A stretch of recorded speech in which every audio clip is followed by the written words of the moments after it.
Olá, pessoal! O meu nome é Júnia Arnaud e eu sou sua professora de Física. Bem-vindos ao Se Liga de hoje. Conosco aqui a Vânia. Olá, Vânia! Bom, pessoal, vamos lá. Para a aula de hoje, nós temos o movimento ondulatório. A primeira coisa que nós vamos ver aqui no movimento ondulatório são as suas características principais, a classificação das ondas, tá? E nós vamos conhecer também alguns fenômenos. Eu trouxe para vocês o fenômeno da reflexão, da refração, da difração e da interferência. E além deles, como sempre, nós vamos resolver algumas questões do nosso querido Enem. Tá chegando, né, gente? Bora lá estudar! Vamos! Bom, a primeira coisa que eu gostaria de colocar é que perturbações são ondas. Perturbação, quando você joga, por exemplo, uma pedra dentro da água, ou quando você balança uma corda, ou quando você escuta uma música, são perturbações que você provoca no meio. Só que também existe a luz, que é uma perturbação provocada no vácuo. Então, as ondas, elas podem tanto existir em meios materiais, quanto no vácuo, tá? Então, por conta disso, nós começamos a estabelecer alguns critérios nessa classificação. A primeira coisa que a gente coloca aqui é que, coisa importante de ser falada na definição de onda. Repara nessa bolinha que sobe e desce aqui no nosso slide. Ela sobe porque ela ganha energia dessa onda na medida em que essa onda está passando. E desce porque a onda passa e ela vai perder essa energia na sua descida. Mas ela não caminha, ela não passa caminhando durante o processo que essa onda está passando. O que acontece aqui é que essa onda, ela não vai propagar matéria. Ondas não propagam matéria, elas só propagam energia, tá certo? E aí o que foi que aconteceu então na nossa classificação? O que nós vamos fazer? A gente vai ter que prestar atenção na estrutura que essa onda está, onde que ela está sendo percorrida e sendo formada, certo? Para a gente conseguir fazer essa classificação. Então foi dividido de algumas formas. Primeira forma que a gente vai colocar aqui é quanto à natureza da onda. Essa onda pode ser uma onda mecânica, e ela vai ser chamada de mecânica quando ela necessitar de um meio material para se propagar. O que é um meio material? É um sólido, um líquido ou um gás. Um sólido, quando você bate alguma coisa num metal, por exemplo, você escuta, mesmo não estando perto, certo? O ar, você escuta, eu falando, você escuta. Por quê? Porque o som, ele vai sendo transmitido de acordo com as moléculas de ar que estão aqui entre a gente e o microfone que está atendendo a gente aqui nesse momento, certo? E essas ondas, elas vão ser mecânicas, porque precisam desse meio material para se propagar. Mas existem ondas que não precisam de um meio material, que são as chamadas ondas eletromagnéticas. Como elas não precisam de um meio material, elas podem se propagar no vácuo. É o caso da luz, que a gente conhece, né? Que chega até a gente vinda lá do Sol, certo? Passando por todo o espaço vazio que existe entre o Sol e a gente, e mesmo assim a gente se sente aquecido e tudo mais, né? Todas as ondas do espectro eletromagnético, elas estão representadas aqui nesse desenho. Eu gostaria muito que vocês olhassem, porque é muito interessante, com muita calma em casa. Olha só, eles vão dizer qual é o tamanho da onda que penetra aqui na atmosfera, qual é o tipo de radiação que ela tem. Eles fazem aqui uma comparação do comprimento de onda, que é o tamanho, a distância entre duas ondas quando você faz, tá? Em coisas que você tem mais ou menos uma noção, por exemplo, um prédio, uma pessoa, uma borboleta. Então eu peço a vocês com carinho, estudem com carinho essa estrutura, esse desenho, ele é muito completo, ele é muito bacana. Então eu só trouxe para que a gente lembrasse que as ondas eletromagnéticas, então, elas se propagam no vácuo. Outra classificação da onda é quanto à forma de propagação. Elas podem ser transversais ou longitudinais, mas eu quero que você olhe aqui para mim, por favor. Essa molinha, quem nunca brincou com essa mola? Todo mundo, né? Essa mola, ela vai trazer para mim duas configurações possíveis da onda. Uma onda transversal, que eu vou fazer aqui agora, segurando duas partes e uma delas eu vou fazer o pulso. Você consegue perceber que a minha mão que está segurando o lado cor-de-rosa está parada? E o lado amarelo aqui, ela está fazendo o movimento. Então, olha, você está vendo que o movimento que eu estou fazendo, eu posso até reduzir um pouco mais, o movimento que eu estou fazendo faz com que a onda caminhe da mão que está com o lado amarelo para a mão que está com o lado cor-de-rosa. Olha só. E isso, a direção de propagação dela é perpendicular à direção da onda, à direção do pulso que eu estou fazendo. Essa onda, ela é chamada de onda transversal. Toda vez que eu trabalho com corda, com alguma coisa assim, eu tenho ondas transversais.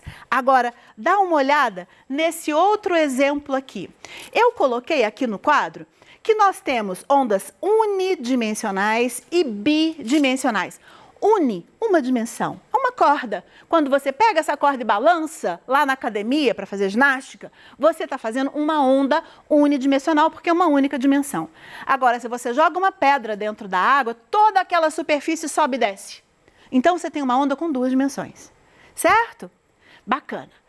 Agora, olha a onda longitudinal. Olha aqui na mesa para mim, por favor. Olha que interessante. Se você faz um pulso, do outro pulso eu estava levantando a mão assim, não foi? Eu não estava fazendo esse desenho com a mão? Agora eu vou fazer para frente e para trás assim, ó. Você conseguiu ver que legal? A onda caminhando na mola? Esse caminho que a onda faz na mola, ele vai fazer com que ela caminhe paralelamente. Olha aqui no nosso slide. Ela está caminhando paralelamente ao pulso que eu fiz. Eu fiz um pulso empurrando aquela onda. Eu empurrei aquela mola. Quando eu fiz esse movimento, eu causei esse deslocamento que é paralelo. Então, nós temos aqui uma onda que é chamada de onda longitudinal. E ela é em 3 dimensões, né? Porque eu sei que ela vai caminhar em todas as dimensões que a gente tem aqui. Ótimo. Vamos trabalhar agora com cordas. Isso aqui é muito legal. A primeira coisa que você vai colocar para mim é o seguinte. Opa, volta aqui. O que é essa expressão fase? Quando eu faço um pulso de onda, eu estou fazendo aquela ondulação, tá? Então, toda vez que eu falar, eu dei um pulso, eu fiz um pulso, tá? Eu estou fazendo a ondulação. Repara que quando esse pulso saiu aqui de cima desse meu desenho, ele vai chegar aqui num local aonde eu prendi. Ou seja, eu tenho uma extremidade que está presa e a outra extremidade eu estou fazendo o pulso. Quando eu faço esse desenho, importante, eu estou transmitindo energia, mas quando eu chego aqui nesse ponto onde ela está presa, a energia vai fazer com que essa fase se inverta. Essa onda, ela vai passar a caminhar no sentido contrário, embaixo, que ela estava indo, tá? Agora, se eu tiver a extremidade aqui, repara nessa extremidade, ela está solta, como se fosse uma argolinha, certo? O que vai acontecer? Na medida em que a onda vai se aproximando aqui, a energia vai fazer com que aquela corda suba aquela haste, certo? E aí, na hora que ela sobe a haste e quando ela retorna, a fase não vai mais se inverter, tá? Então, quando eu tiver a extremidade presa, a fase vai se inverter, mas quando a extremidade estiver livre, ela não irá se inverter, tá bom? Agora, presta atenção, existem duas condições aqui. Eu tenho uma corda mais fina, eu vou falar que a densidade dessa corda mais fina é menor do que a corda mais grossa. Se eu faço aquele movimento de onda, e aí esse pulso sai aqui, por exemplo, desse primeiro lugar aqui, na nossa esquerda, e ele vai chegar aqui, que é o ponto de interseção das duas, o que vai acontecer? Se é uma quantidade de energia, essa quantidade de energia vai passar para a corda que tem uma densidade maior e a sua amplitude vai ficar menor. Repara, aqui eu tinha uma onda que tinha uma amplitude X aqui, e aqui ela vai ter uma amplitude menorzinha, certo? Ok? O que vai acontecer? Nesse ponto aqui vai haver uma reflexão. Uma parte dessa onda vai voltar. E como eu estou passando de um meio com a densidade maior para um meio com a densidade maior, eu vou ter uma inversão de fase. Então, sempre que eu saio de uma corda para outra com a densidade maior, eu vou ter duas situações. A continuidade da onda, mas com uma amplitude menor, ou seja, com menos energia, e uma inversão de fase na reflexão que vai acontecer naquele ponto de interseção. Tá bom? Bom, agora eu vou inverter. Antes eu tinha uma corda fina passando por uma corda grossa. Agora eu quero uma corda grossa passando por uma corda fina. A densidade também. Você vai pensar como se a densidade do A, né, que é a corda grossa, é maior do que a densidade do B, certo? Então, na hora que você sai aqui da esquerda com o pulso, o que acontece na interseção? Vamos lá. Eu estou saindo com uma X energia, repara. Aqui a energia que eu estou saindo é mais ou menos dessa altura, a amplitude, perdão, é mais ou menos dessa altura. E aqui na frente a amplitude está bem maior. O porquê que isso acontece? Porque não há um transporte de energia. Essa quantidade de energia, como está sendo passada para uma densidade menor, provoca uma amplitude maior, tá? E nesse ponto aqui também vai haver reflexão? Vai. Só que como a densidade é maior dessa corda que estava sendo inicial aqui, nós vamos ter que não vai haver inversão de fase nesse caso. Tá bom? Ok. Continuando.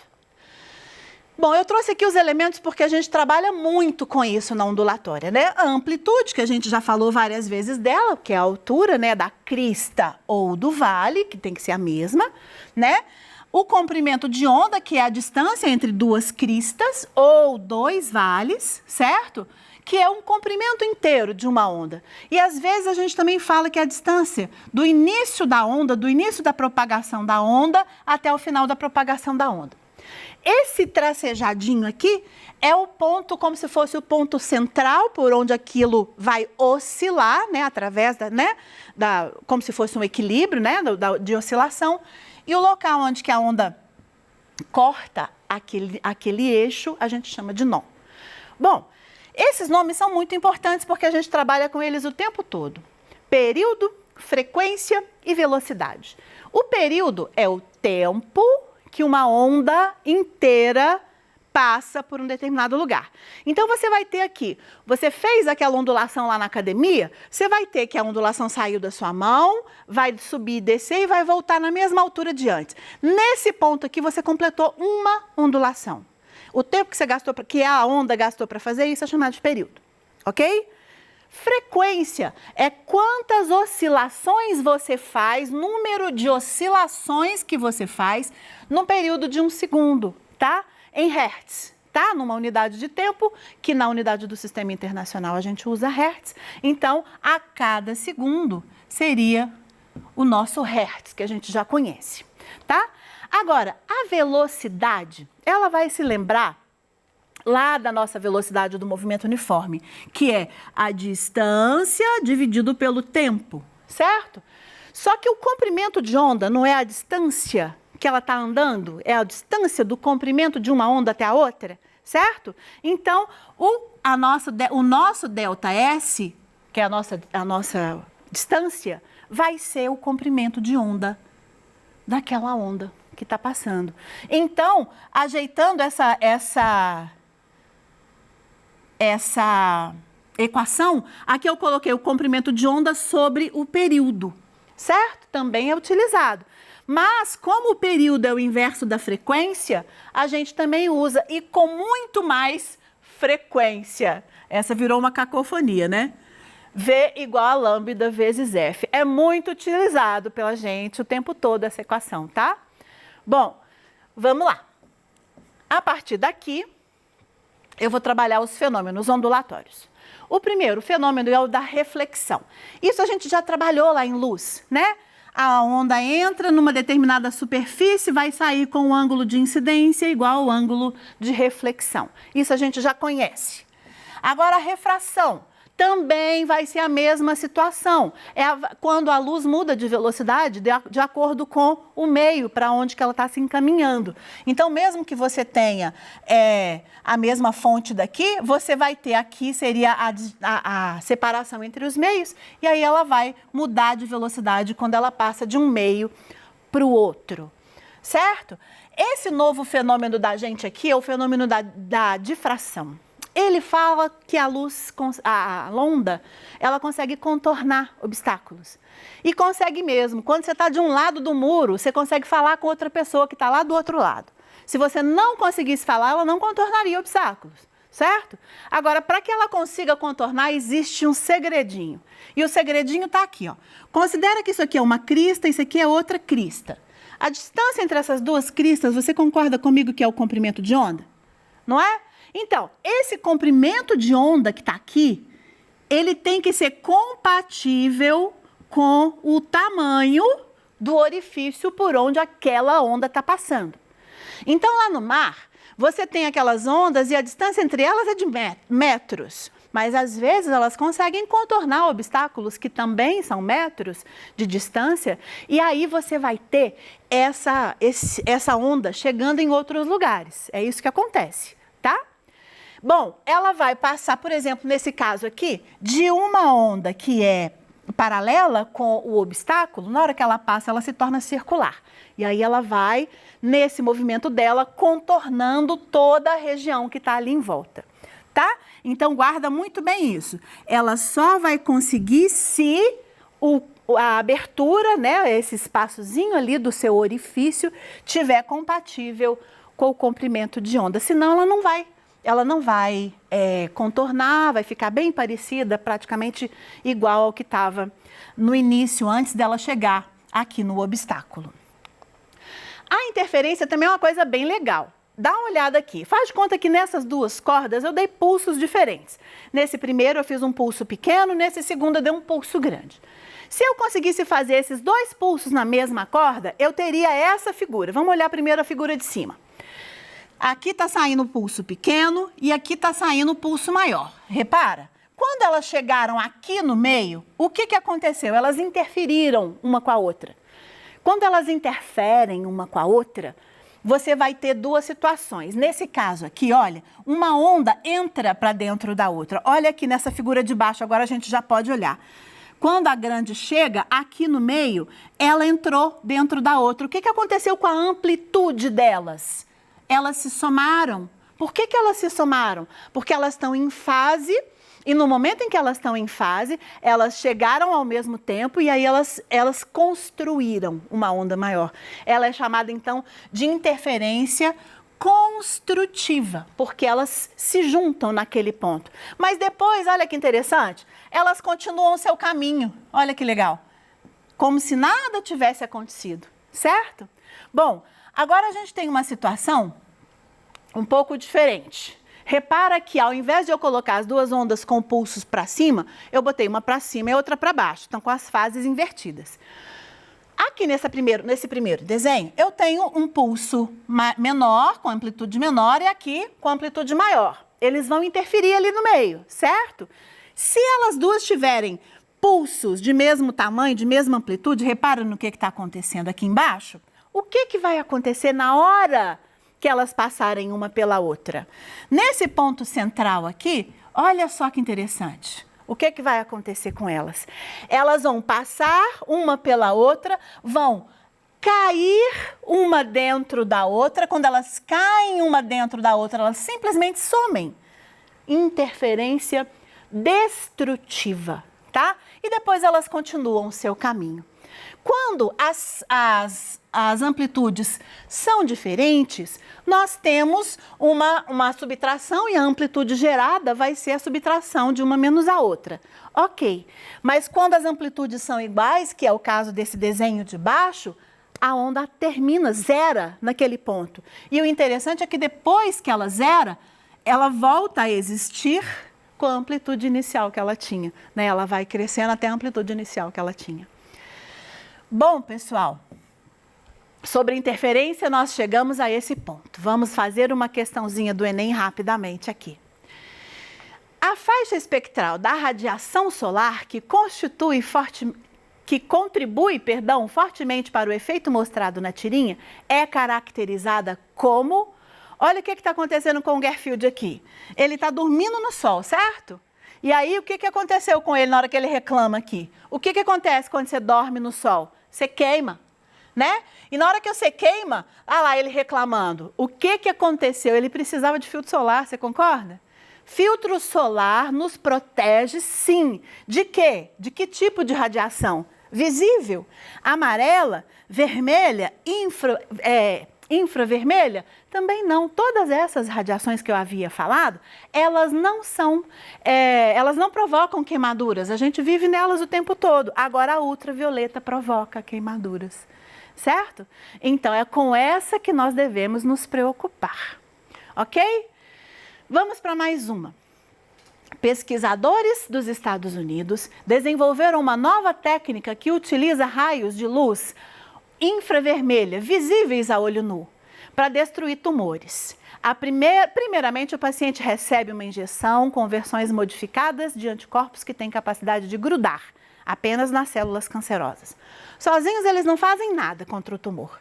Entretanto, os anticorpos ligados à molécula denominada IR-700 funcionam como uma microbomba que irá destruir o câncer. Rapidamente, vamos fechar o raciocínio dessa questão. O que acontece com ela? Ele está perguntando, com base nessas etapas que ele acabou de citar, como que é o nome da técnica. Nós acabamos de falar sobre uma radiação infravermelha que está tentando matar células cancerosas. Então, radiação infravermelho é alguma coisa para salvar, para matar as células cancerosas. Então, nós temos ali uma fotoimunoterapia. Bom, pessoal, é isso por hoje. Eu agradeço muito a presença de todos vocês na aula de hoje. Um grande abraço e até a próxima.